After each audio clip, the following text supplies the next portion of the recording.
It's still very much all roads lead to China, but it's going to be a bumpy process now. AI is sort of changing the nature of labor and work and investment.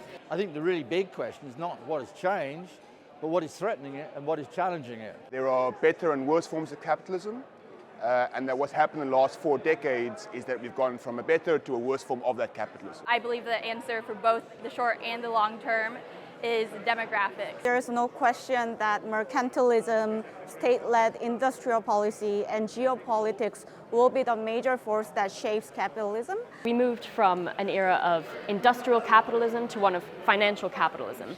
And now with AI revolutionizing technology further, this could change the shape of capitalism in a way that we don't even know yet.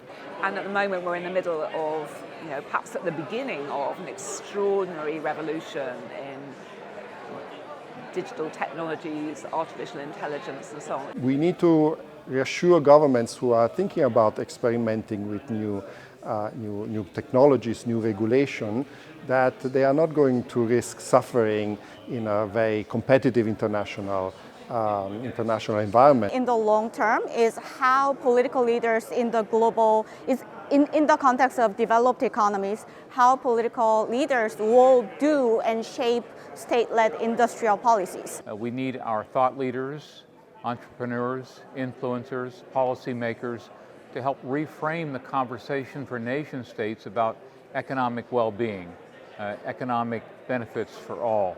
We're not into another round of hegemonic structures with a singular challenge or one challenger or one set of alternatives. Rather, they're simply fraying and breaking apart. And what comes next is most likely to be some kind of multipolar balance of power, whether that be in terms of the economy, in terms of geopolitics, or indeed in terms of institutions and structures of global governance.